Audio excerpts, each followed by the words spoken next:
Cube Radio. Salut, c'est Brigitte Noël. Je suis en compagnie de Félix Séguin. Félix, avant de commencer l'épisode, je pense que tu as quelque chose à nous raconter. Il faut absolument pas manquer le grand reportage de notre bureau d'enquête qui s'appelle aussi Narcos PQ, une version télé si tu veux. Un reportage qui nous a amenés au cœur de la guerre des cartels dans l'État de Guerrero au Mexique, qui nous a amenés voir des anciens de la DEA à Washington, D.C., qui nous a aussi fait tourner plein d'entrevues à Montréal qui vont vous faire comprendre la narcoculture. Je vous conseille de ne pas le manquer. Vous pouvez regarder le grand reportage Narcos PQ qui est disponible en exclusivité sur Club Illico dès aujourd'hui. Cet épisode traite de sujets qui pourraient choquer certaines personnes. Soyez-en avertis.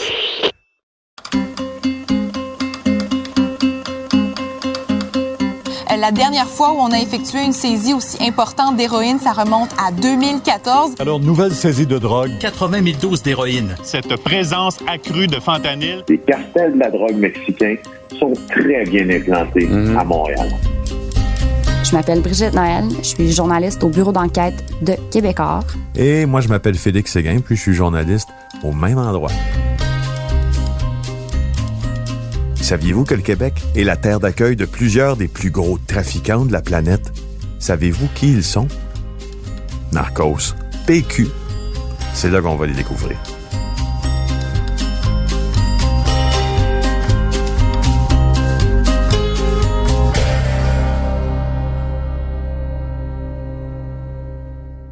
Bon, la saison tire à sa fin. Écoute, ça fait 10 semaines au cours des 10 dernières semaines. En fait, ça fait comme 1 an et demi, mais vous, ça fait 10 semaines que vous nous écoutez. C'est vrai, parce qu'on a commencé à penser à ça il y a 1 an et demi, c'est vrai. Et aujourd'hui, c'est ça, c'est la finale. Alors, au cours des 10 dernières semaines, récapitulatif, roulement de tambour, boum, boum, boum. On a exploré le monde des producteurs de drogue, des mules, des gangs, des cartels. Je pense qu'on a fait le tour un peu, hein. En même temps, je dirais qu'il nous reste beaucoup de matière. C'est certain qu'on pourrait continuer à vous raconter ces histoires. Puis on va peut-être le faire. Peut-être. À un moment donné. Donc, aujourd'hui, pour la grande finale de Narcos PQ, on vous raconte l'histoire d'un narcotrafiquant. Évidemment, parce que ça s'appelle Narcos PQ. Un motard qui a un peu changé son fusil d'épaule parce que il est devenu délateur. C'est quoi un délateur? Hein? C'est normalement quelqu'un qu'on accuse d'un crime, puis là, à la place de continuer, puis purger son temps, sans dire un mot, il décide de travailler avec la police, puis il va finalement stouler, dénoncer. Il décide ou il est forcé à... Ou il est forcé de décider. Là. Souvent, c'est un peu des deux. Ou même, c'est plutôt la deuxième option. Ouais. Comme forcé de décider, il retourne sa veste et il devient finalement un traître. Puis après tout ça, on pense que la personne peut-être va se faire refaire le visage, va déménager aux Bermudes incognito pour s'échapper et vivre une nouvelle vie. On pense que la personne est peut-être protégée par de nébuleuses agences gouvernementales. C'est une image qui est forte. Bien entendu, c'est pas vraiment comme ça que ça se passe. Et ça, on va le voir à travers l'histoire d'aujourd'hui.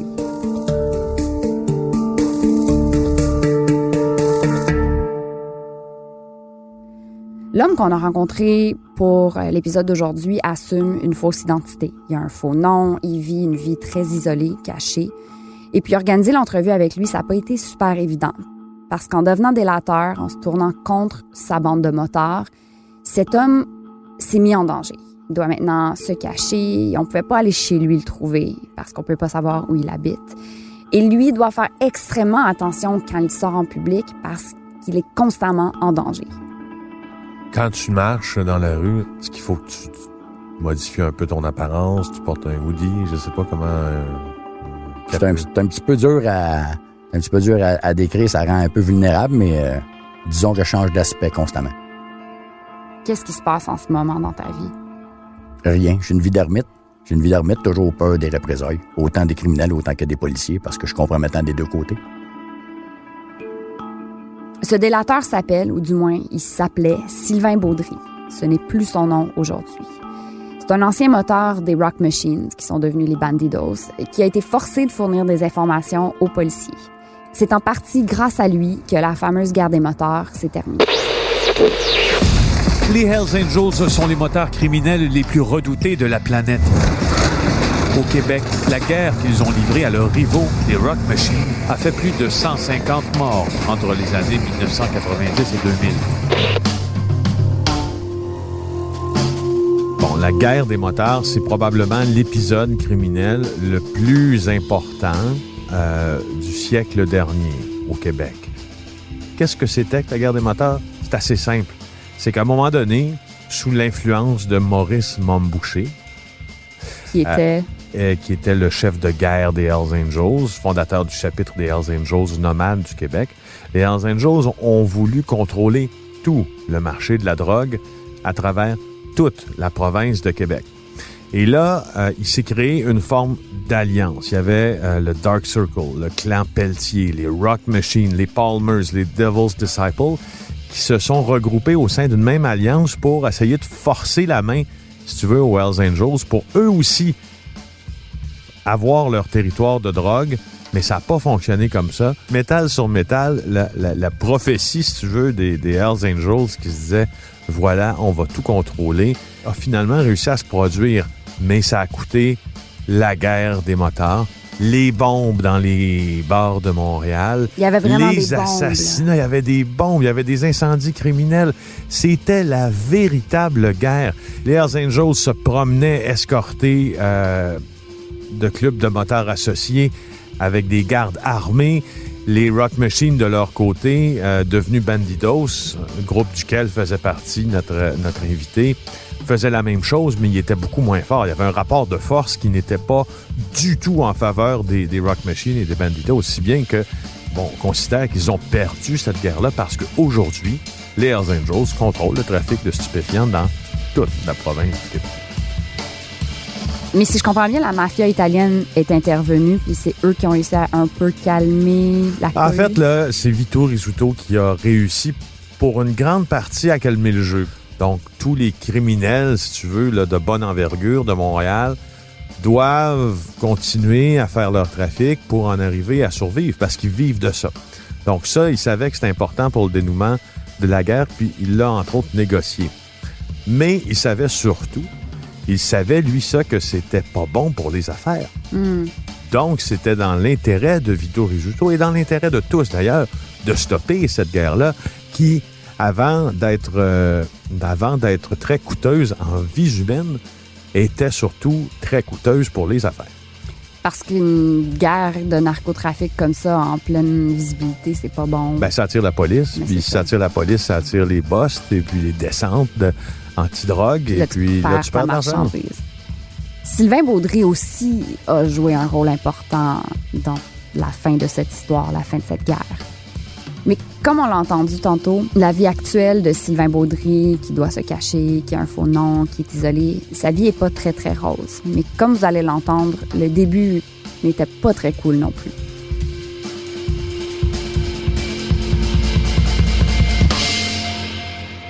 Je suis natif de Montréal-Nord.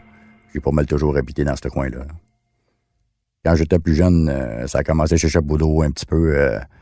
Ma mère, elle a tenté d'assassiner mon père quand j'étais très jeune. Puis à partir de là, la garde a été confiée à ma mère. Puis c'est ça, j'ai toujours habité avec ma mère par la suite.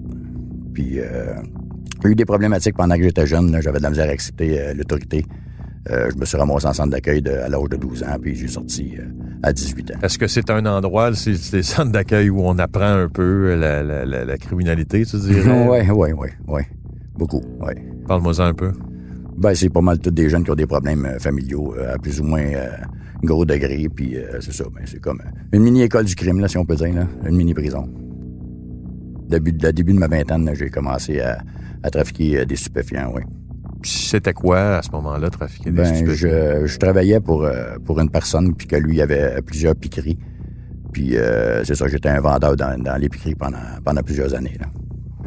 Moi, je me suis toujours demandé, tu sais, ça se passait comment dans ces piqueries-là? Tu sais, pour moi, c'était un monde tellement sombre, tellement triste. Ouais. Oui, disons qu'il y avait des situations rebondissantes à tous les jours, là. C'était très imprévisible, là. Moi, c'était pas mal exclusivement des prostituées à qui je vendais de la coke, puis eux autres, ça l'injectait. Tu faisais beaucoup d'argent avec ça, ou? Beaucoup d'argent. Je dirais peut-être 2000, à peu près 2000, 2500 par semaine. OK. Ben, 2500. Là, on dira pas ton âge, là, mais t'as plus 20 ans, ça, on peut le dire. Ouais, plus que le double. Hein? Bon, plus que le double. 2000 par semaine, il y a 20 ans. Sylvain, là, 2500 par semaine, si je compte bien, là, on n'est pas loin du 10 000 par mois. Oui, c'est ça. Ben, c'est normal de penser que c'était un gros montant, mais quand t'es dans le milieu, puis ça roule, là, plus la consommation que j'avais aussi, là, c'était pas nécessairement beaucoup d'argent. Là. Tu consommais aussi? Oui, je consommais aussi, oui. OK. Alors, il se retrouve dans un environnement qui est assez propice au recrutement. Hein? Et de fil en aiguille, il se retrouve dans l'orbite des motards, un peu par souci de vengeance d'ailleurs, pour des gens de son milieu qui, eux, subissent la violence des Hells Angels dans le cadre de la guerre des motards. Bien, c'est suite à des meurtres qui sont faits pendant la guerre, que c'était des amis d'enfance. J'avais un beau-frère qui connaissait quelques-uns des Rock Machine, puis le match s'est fait par là. C'est un drôle de pari, hein, Sylvain, parce que moi, je me rappelle, j'ai commencé à couvrir la guerre des motards quand elle était à sa fin, parce que je suis arrivé à Montréal en 99. Mm-hmm. Et je suivais ça beaucoup quand même. Puis, je me suis toujours demandé, mais mon Dieu, pourquoi quelqu'un va choisir d'aller s'opposer? Je comprends pourquoi la guerre a commencé, puis je sais pourquoi les Rock Machine, qui sont devenus Bandidos, s'opposaient aux Hells Angels. La chose que je me suis jamais expliquée, si tu as le choix de joindre un groupe ou l'autre, disons, pourquoi tu joins le groupe des plus faibles puis pas des plus forts? Ouais, ben c'est ça. Ben à ce moment-là, mes contacts étaient plus sur ce côté-là. Puis comme je vous dis, il y a eu des attentats sur mes chums, que eux autres étaient affiliés avec les Rock Machine. Fait que je pouvais pas vraiment embarquer avec les Hells Angels, ce qui m'intéressait pas du tout non plus. Au début, j'ai comme flashé dans l'organisation pour faire mes preuves. Il fallait que je montre ce qu'il y en était. Fait que j'ai commencé par 2 incendies criminels dans des places que les Hells Angels fréquentaient. Ça, c'était ton initiation, donc? C'était de mon initiative. OK. C'était pour montrer que j'étais capable, là, parce que je pense que c'est pas un secret pour personne que pour monter les échelons dans une organisation criminelle, il faut que tu prouves que t'as des couilles. Là. Et puis, c'était quoi ton mandat? Je sais pas qu'est-ce que ça... C'est comme il y a une job qui t'est confiée ou il y a un rôle. Comment on décide qu'est-ce que tu vas faire au sein de cette organisation-là? Au début, il n'y a rien de défini. Là, c'est vraiment du laisses aller, puis surtout de la watch. Là. Moi, dans le temps que j'ai rentré, c'était en 98, puis tous les gars sur le côté des Rock Machine, ça tombait comme des mouches. Fait que je peux dire que le 3/4 de mon temps, c'était plus de faire de la protection à l'hôpital ou d'aller dans un salon mortuaire. Là. Là, au sein de l'organisation, est-ce qu'il y avait... T'étais-tu encore impliqué dans le trafic de stupéfiants? J'avais un petit réseau de trafic, là, mais c'était pas rien pour être capable de vivre. On appelait ça de la survie là, dans le fin fond. Là, on était pas mal tout en mode survie. Le club avait été pas mal tout décimé aussi. Là. Le commerce ressemblait à pas grand-chose. Là. OK. Vraiment pas grand-chose. Et j'avais beaucoup de difficultés à mettre des vendeurs sur la rue. Étant donné que, justement, tout le monde tombait comme des mouches. Je peux toucher du bois aujourd'hui de dire qu'il n'y a pas eu un de mes gars qui est mort, ceux qui trafiquaient pour moi, puis je les protégeais beaucoup aussi, là, je pense que... C'est quand même pas une vie très cool, là, faire ça. Non, c'était pas plaisant avant tout, non. Non, il y avait certains aspects qui étaient peut-être plus intéressants, là, le prestige de rentrer dans des places que le monde y ont des craintes ou... Sentiment de pouvoir. Le sentiment de pouvoir, c'est clair aussi, là. Et en 2001, Sylvain et ses associés se rendent au Nouveau-Brunswick pour faire une collecte de paiement. C'est une histoire de coke. Les choses virent au vinaigre et ils se retrouvent en prison. En 2001, tu as été arrêté pour enlèvement et séquestration. Peux-tu nous parler un peu de cette situation-là? Ça, c'est... il y avait un membre en règle là, qui venait d'être patché, si tu veux. Puis qu'il m'a fait part d'un problème qu'il y avait justement par rapport à un paiement d'un kilo de coke au Nouveau-Brunswick. Puis j'ai décidé d'aller là-bas. Puis c'était supposé d'être comme des vacances en même temps. Là. Fait que c'est ça, ça donnait l'occasion aussi de mettre les patchs puis de montrer qu'on avait un pied à terre aussi au Nouveau-Brunswick. Puis quand on est arrivé là, c'est ça, c'était pour moi le leader de l'organisation là-bas.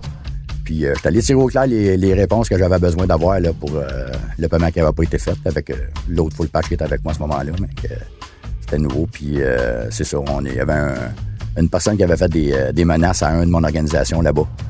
Puis on lui a rendu visite. Puis ça a résumé qu'il s'est ramassé dans le bois, dans le coma. Puis toi en prison. Puis moi en prison, exactement. Bon. Il tombe dans l'œil d'un policier, mais pas n'importe lequel.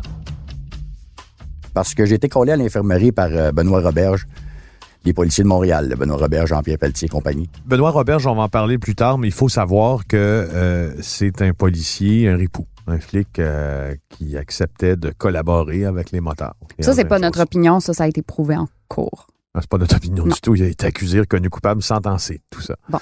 Alors, c'est un ripou, quelqu'un qui va éventuellement se faire arrêter, comme on l'a dit, pour des méthodes policières qui sont illégales. Alors, on va y revenir.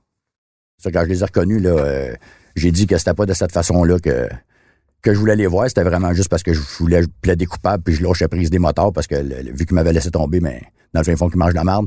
Fait que je m'en allais faire mon temps, puis je voulais plus rien savoir, je débarquais de tout ça. Là. Tu débarquais.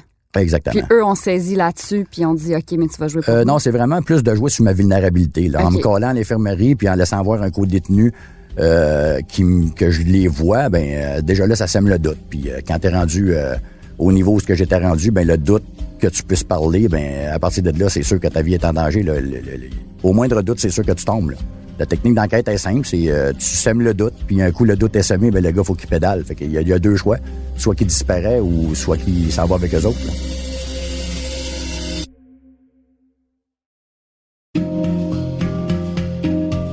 Donc, les policiers s'arrangent pour convoquer Sylvain Baudry à un meeting de façon assez publique pour que ses co-détenus le voient parler aux autorités et commencent à se poser des questions. C'est pour le faire paraître comme une taupe. Sylvain Baudry veut pas vraiment participer, mais il est quand même curieux puis il va voir qu'est-ce qu'ils ont à dire. Quand je les ai rencontrés, ils m'ont demandé de pas parler. Puis c'est eux autres qui déballaient avec toutes les informations qu'il y avait pour montrer à quel point il y avait des détenus de l'information. Moi, ça laissait un gros doute dans ma tête qu'il y avait un infiltré, que je doutais déjà depuis un bout qu'il était infiltré.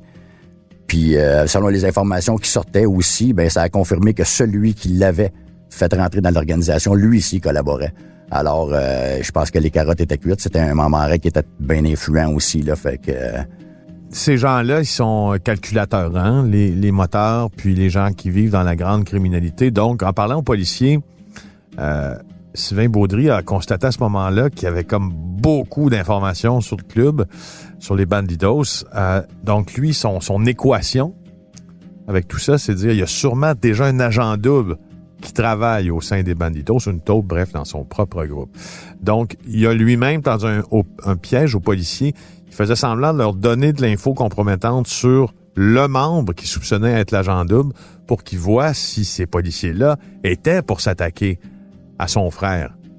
C'est ça, de fil en aiguille. J'ai pas voulu me revirer à ce moment-là, puis ils m'ont mis beaucoup de pression. Ils m'ont laissé 182 jours dans le trou avant de demander mon transfert pour s'assurer que tous les co-accusés aient plaidé coupable puis soient transférés au Québec avant moi pour justement répondre pour qu'eux autres me brûlent. Parce que qu'est-ce qui est important dans cette rencontre-là, quand j'ai rencontré les deux enquêteurs du SPVM, Pelletier et Roberge, c'est que je leur ai dit seulement une chose. Je leur ai dit le nom de l'agent d'infiltration, puis j'ai dit qu'il y avait des explosifs chez eux puis il y avait des enfants. Alors, c'était facile de déduire que s'il faisait pas d'intervention, ça confirmait que c'était un agent infiltré. Mais comme de raison, il n'y a pas d'intervention. Sylvain Baudry avait bien deviné. Du Nouveau-Brunswick, il transfère au Québec dans un pénitencier spécial pour les détenus qui ont besoin de protection accrue. Ça, c'est comme les motards qui veulent se sortir de leur club, qui peuvent pas être dans les prisons où est-ce qu'il y a des clans. Mais c'est aussi une prison où est-ce qu'on met les pédophiles, les auteurs de crimes ultra crapuleux qui risquent d'être attaqués par les co-détenus. C'est pas un endroit très, très jojo. Quand j'étais collé aux visites, c'était encore là, au vu de d'autres détenus, Pelletier puis Roberge, encore là, au bord de la clôture, à essayer de me parler. Là, je les revirais de bord puis je voulais rien savoir d'eux autres. Puis là, je retournais dans ma cellule, puis 2 jours plus tard, il y avait la méga arrestation du projet Amigo, justement, l'agent infiltré que j'avais déjà deviné. Il avait fait sa job, puis ils ont arrêté tout le monde. Alors, le projet Amigo, c'est quoi? Il y a eu beaucoup de projets à l'époque de la guerre des motards à laquelle Sylvain Baudry fait référence, qui visait les Hells Angels. Mais il y a un projet un peu plus discret, lui, qui, en 2002, s'est attaqué aux Bandidos. C'est ce projet-là qui s'appelle le projet Amigo. Il y a eu 62 personnes, 62 Bandidos qui ont été arrêtés. Puis, en clair, ce que ça signifiait, c'était la fin, toute fin utile, là, de la présence des Bandidos au Québec.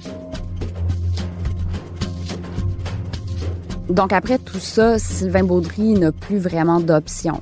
Roberge et son collègue Jean-Pierre Pelletier mettent énormément de pression sur lui. Son club lui tourne le dos. Mais ce qui reste de son club, ses collègues lui tournent le dos. Ils sont convaincus qu'il les a trahis en parlant aux policiers. Et en plus, cerise sur le sundae, sa blonde avec qui il vient d'avoir un enfant décide de le quitter. J'ai pensé au suicide, ça a passé très proche. Puis, c'est ça. Dans cette prison-là de protection, on s'entend qu'il y avait beaucoup de personnes qui étaient collaborateurs de police. Puis, dans cette prison-là, plusieurs m'ont fait des approches puis me passaient des messages de Pelletier-Roberge qui voulaient m'avoir. Puis que... Ils sont vraiment venus te chercher quand t'étais au bout du rouleau, là. Ils m'ont rendu au bout du rouleau pour venir me chercher après par la suite. Là. Ils m'ont tendu les bras après là, pour venir dire que c'était la seule solution qui était possible parce qu'un gars dans ma trempe, soit qu'il se suicidait ou soit qu'il revirait. Puis moi, je voulais rien savoir de revirer, mais là, toutes les échos, que dans le fin fond, j'étais déjà brûlé. Tout le monde pensait déjà que je l'étais. Quand tu dis que tu étais brûlé, peux-tu juste expliquer c'est quoi être brûlé? Qu'est-ce que ça veut dire? Être brûlé pour l'organisation, ça veut dire que tu pourrais éventuellement les stouler, que tu pourrais éventuellement les infiltrer, donner des informations aux policiers, ce que je n'avais jamais fait auparavant. Mes valeurs étaient claires là-dessus. Mais quand juste quand le doute est semé, c'est pas long que tu te fais donner un rendez-vous puis tu finis avec une balle dans la tête. Là. Fait que quelle brochette de choix devant toi, là? J'avais pas grand-chose. Là. Je pense que j'ai fait quand même aujourd'hui, je le pense encore que j'ai fait le mauvais choix. Ah ouais? Ouais, le mauvais choix, oui. Toutes les promesses, toutes les chansons que les policiers peuvent te chanter pour te recruter, ils ont quasiment pas de limite, puis ils ont aucune portance parce que la loi est ainsi faite. C'est un comité de contrôle qui est supposé de décider les avantages que tu as, mais eux autres, ils te promettent la mer et monde, puis c'est la seule solution, puis pense à tes enfants. Quand dans la réalité, la seule chose qui t'arrive quand tu t'en vas avec eux autres, c'est que tu dis adieu à tout. Puis qu'est-ce qu'ils veulent de toi? Qu'est-ce que tu as à leur La condamnation. Le but ultime, c'est la condamnation des motards.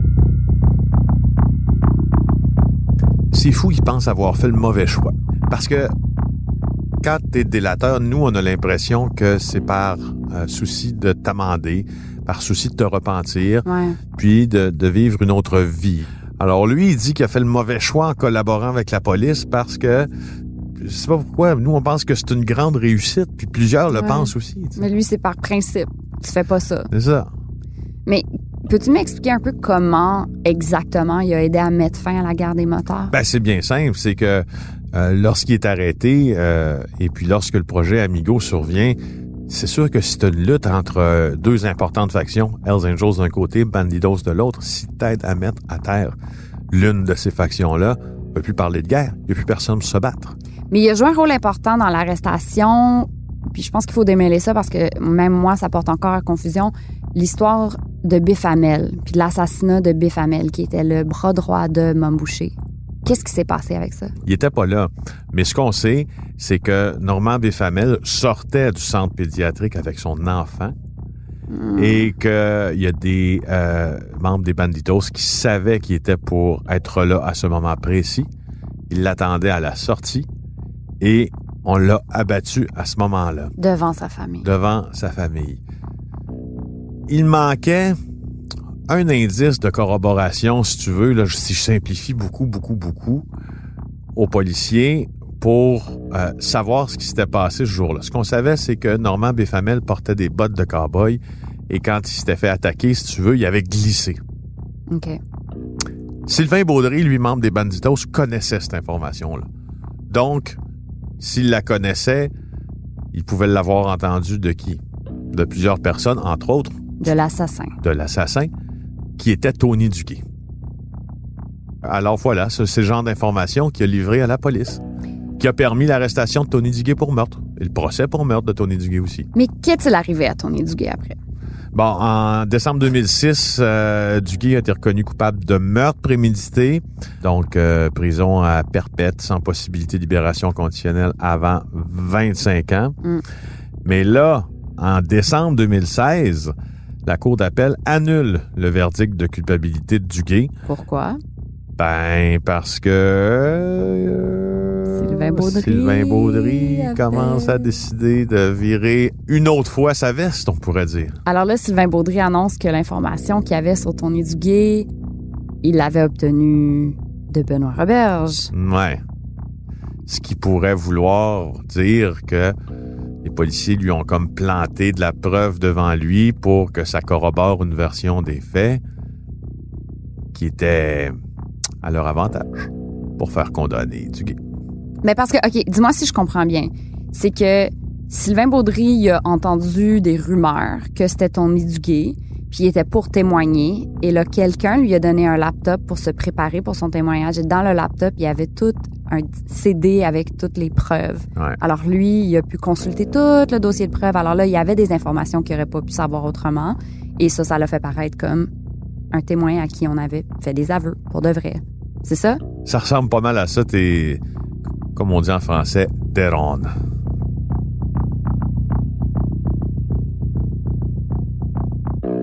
Est-ce que tu as entendu Tony Duguay parler d'avoir tué Biff Hamel? J'ai eu des aveux, oui. J'ai eu des aveux. J'ai pas... aujourd'hui, la seule arme qui me reste pour me défendre, parce que j'ai plus de protection policière, j'ai plus rien, la seule arme qui me reste, c'est simplement de dire la vérité. J'ai eu certains aveux qui étaient simplement des oui-dire, qui n'étaient pas supposés d'être une preuve admissible dans le cours.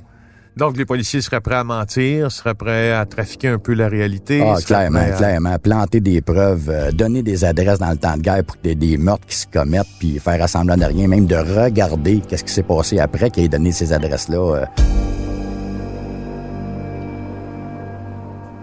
Donc, dans le fond, là, ce que ça a fait le procès de Tony Duguay, c'est d'ouvrir la porte sur un monde d'annulation de procédures puis de nolle prosequi dans les dossiers sur lesquels a travaillé le policier ripou Benoît Roberge. Autrement dit, tout ce que Benoît Roberge a touché dans le passé comme enquêteur de police, ça devenait toxique. Qu'est-ce qui s'est passé cet après-midi? C'est-à-dire, Benoît Roberge a comparu cet après-midi par rapport à 4 chefs d'accusation.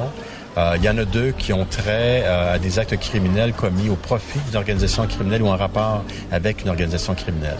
Il y a un chef de tentative d'entrave à la justice et il y a un chef d'abus de confiance également. Donc, on peut dire gangstérisme aussi? Communément, on appelle ça gangstérisme. Peux-tu nous faire une bio de Benoît Roberge? Qui était cet homme? Oui, Benoît... Qui est cet homme? Il vit toujours. Oui, il vit toujours. Benoît Roberge, c'est un policier vedette, si tu veux, là, qui travaillait pour le service de police de la ville de Montréal, qui, pendant des dizaines d'années, suivait le crime organisé et était surtout l'une des personnes qui contrôlait le plus de sources dans le domaine criminel à Montréal. C'était un spécialiste des motards, mais à un certain moment donné, il a décidé de conclure un pacte avec le diable. Et le diable, c'était qui? C'était le Hells Angels René Balloun Charlebois, avec qui il faisait affaire, et contre rétribution, Benoît Roberge fournissait de l'information aux Hells Angels qui devaient pourtant combattre sur leurs ennemis, entre autres, mais sur d'autres sujets également. C'est quelqu'un que la police et que ses anciens collègues maintenant ne respectent plus parce qu'il a commis l'irréparable. Lui s'est toujours dit que c'est un peu la manière dont la police l'a traité qui l'a forcé à faire ça, parce qu'on ne l'a pas surveillé, puis on aurait dû mieux l'encadrer dans le traitement de ses sources, etc. Mais il reste toujours que Benoît Roberge a été arrêté, accusé, sentencé pour les crimes qu'il a commis. Et libéré. Et libéré.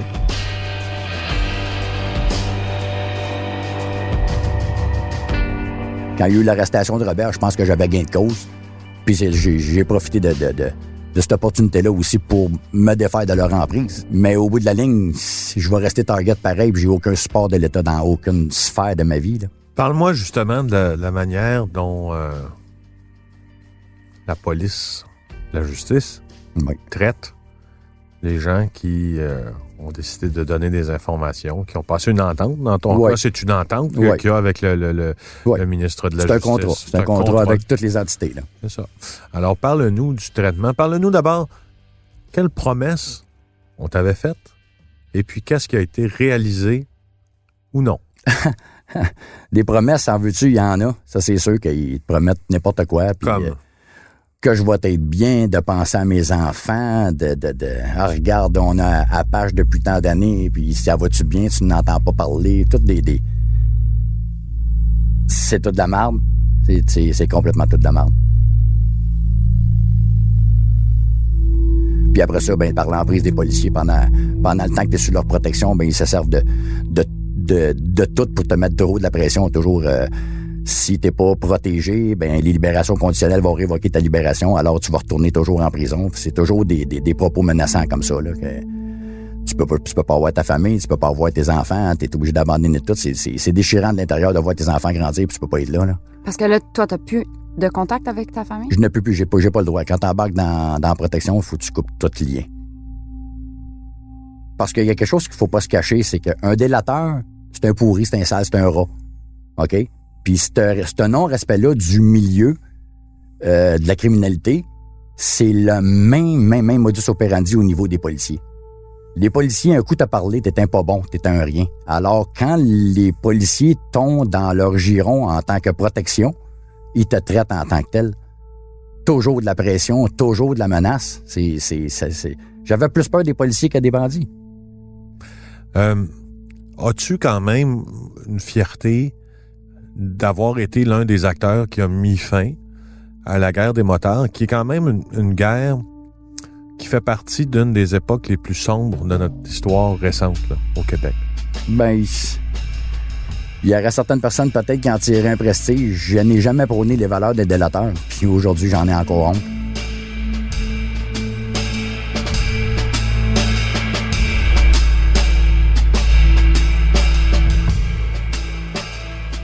C'est fort quand même, hein? Oui, surtout qu'après tout ça, il vit encore dans la peur la plus complète. Est-ce que ta vie est en danger, toi? Ma vie est en danger. Ma vie ne sera jamais target zéro. J'ai, de par mon témoignage, mis fin aux bandidos au Canada. Et les bandidos, il n'y en a pas de passe-droit. C'est terminé. Donc, on peut dire qu'il y a un contrat d'opportunité sur ta tête qui J'en suis peut conscient. être exécuté J'en suis conscient. par une personne. Exactement. Ça soit pour faire Un ses jour preuves, pour donné. monter. J'imagine peut-être que le degré de vulnérabilité va avoir peut-être descendu un petit peu parce que j'ai dit la vérité puis je peux avoir incriminé quelques policiers, malgré qu'il n'y a pas eu d'enquête puis ils n'en font jamais, là. Mais le target zéro, impossible. Je vis ma vie au quotidien toujours prêt, là. Mais comment c'est de vivre avec une autre identité, de te cacher comme ça? C'est dégueulasse. C'est dégueulasse. T'as aucun support de l'État. T'as aucun support que ce soit psychologiquement pour t'aider à passer au travers, que ce soit même monétairement. C'est vraiment, t'es laissé à toi-même. Je croyais que c'était professionnel, la gestion des témoins, mais t'es clairement laissé à toi-même. À la mi-mai dernier, tu as demandé une protection policière. Tu t'es adressé aux tribunaux, n'est-ce pas? Hein? Oui, je m'adressais aux tribunaux parce que le dernier changement d'identité qu'ils m'ont donné, ils m'ont donné aucun support, ni j'ai eu des gros problèmes de santé qui méritent qu'un médecin s'attarde à moi. Avec ma nouvelle identité, pour ne pas la brûler, ça prend un médecin sécuritaire qui va faire le match des deux noms ensemble, ce que je ne peux pas faire sur mon côté à moi. Fait que j'ai pas accès à un médecin. Juste remplir un formulaire d'aide sociale, je suis même pas capable de remplir. La seule affaire que je peux mettre, c'est le nom et les numéros qu'ils m'ont donné, parce que j'ai aucun passif, j'ai rien à déclarer. Fait que même l'aide sociale ça pourrait me brûler. On sait pas la personne qui va être au bureau d'aide sociale qui peut connaître, là. Parce que je veux juste déballer ça. Là, tous tes dossiers médicaux pertinents sont sous ton ancien nom. Exactement. Puis là, t'as besoin de... Exactement. c'est dingue, puis personne t'aide avec ça. Alors aujourd'hui, j'ai pas accès à un médecin, j'ai pas accès à un psychologue pour être capable de passer mentalement au travers de tout ça. Aujourd'hui, je donne une bonne journée, mais il y a des journées où je suis pas parlable, tu sais, là. Ça va vraiment up and down. J'ai aucun support monétaire, aucun support psychologique. Ils m'ont flushé du programme de protection parce que j'étais rendu compromettant, parce que je divulguais leurs techniques d'enquête qui sont complètement illégales. Qu'est-ce que tu veux dans la vie à ce moment-ci? La seule chose que je veux, là, c'est de retrouver juste une quiétude d'esprit, juste une vie normale. C'est tout ce que je voudrais. J'ai tellement goûté à de la merde qu'aujourd'hui, juste de vivre une vie normale, je pense que je serais capable de la savourer vraiment. C'est quoi une vie normale? Un 9 à 5 avec une blonde, un trip normal. D'être capable d'aller jouer au bowling, ça me tente. D'être capable de faire ce que tout le monde est capable de faire. Ça sera plus possible, je sais. Hein. Tu penses? Bof. La manière que l'emprise des policiers est faite, ils ne s'avoueront jamais coupables de qu'est-ce qu'ils m'ont fait. Puis ils prendront jamais ce jus-là, toujours justifier que c'est moi qui ai choisi le mieux criminel puis que je méritais mon sort, point. Est-ce que tu es libre d'aller où tu veux? Comme pourrais-tu déménager dans le Nord? Ou... En ce moment, oui, je suis libre parce que l'emprise des policiers, vu qu'ils m'ont mis dehors du programme de protection, je pourrais faire de quoi, mais j'ai pas d'argent. Je suis limité, j'ai rien. Tout ce qui me reste aujourd'hui de me défendre, c'est de dire la vérité. C'est tout. Mais c'est sûr que c'est un discours, ça, qui sert bien la cause de Sylvain Baudry parce qu'il poursuit le procureur général du Québec pour avoir manqué à son devoir. Et il poursuit pour 2,7 millions de dollars. Et il s'adresse aussi même au tribunal pour que les policiers qui doivent assurer sa protection le protègent adéquatement parce que lui, il n'en démord pas. Tu sais, c'est devenu un cas problème, Sylvain Baudry, là, pour la police parce qu'il fait des sorties, comme il vient de le faire, là, fracassantes contre la police, contre le programme de protection des témoins, contre la manière dont on gère les informateurs, les agents sources, les délateurs, contre la manière dont on tient des procès, contre la manière dont on recueille de la preuve. Il gratte les bobos, là. Il gratte, là, il éclabousse, là. Il tire au lance-roquettes, là.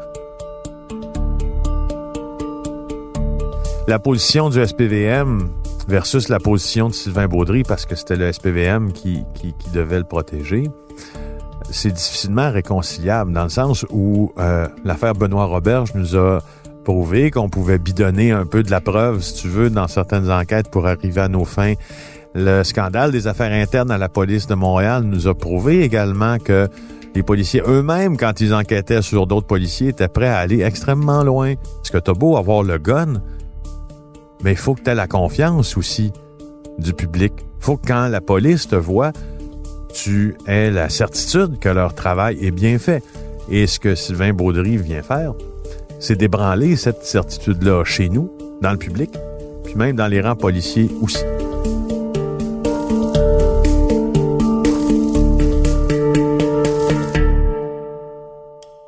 Donc, c'est tout pour cette première saison de Narcos PQ. Merci vraiment de nous avoir écoutés en si grand nombre. Ce fut un réel plaisir de vous présenter ce podcast, de travailler avec toi, Félix. C'est une chance que tu étais là, Brigitte, parce que sinon, il y aurait eu fuck all. Merci encore à notre belle équipe qui a travaillé si fort à la réalisation de ce grand projet. Si vous avez des idées à nous proposer, si vous connaissez un narcotrafiquant, si vous êtes un narcotrafiquant ou si vous avez d'autres scoops pour nous, gênez-vous pas à nous écrire. Moi, c'est brigitte.noël@quebecoismedia.com. Et moi, félix.séguin@tva.ca. Vous pouvez aussi nous tweeter ou nous envoyer des documents confidentiels grâce à l'outil Dossier secret que vous trouverez sur le site web du Journal de Montréal ou du Journal de Québec. Mais assurez-vous de le mettre à l'attention de Félix et Brigitte. Merci. Bye. Tu vas-tu t'ennuyer de moi, Félix? Mais c'est quand on travaille quand même face à face au bureau, donc je vais quand même te voir demain. Si vous aimez ce balado, n'oubliez pas de vous abonner et de le partager sur vos réseaux sociaux. On vous invite aussi à nous laisser vos commentaires et à nous donner un maximum d'étoiles, préférablement 5. Vous pouvez aussi suivre le Bureau d'enquête de Québécois sur Facebook ou nous lire dans le Journal de Montréal. Animation et recherche, Félix Séguin et moi-même, Brigitte Noël. Mix sonore par Philippe Séguin, à ne pas confondre avec Félix Séguin. Réalisation et montage, Bastien Gagnon La France et Anne-Sophie Carpentier. La série Narcos PQ est une coproduction du Bureau d'enquête de Québécois et de Cube Radio.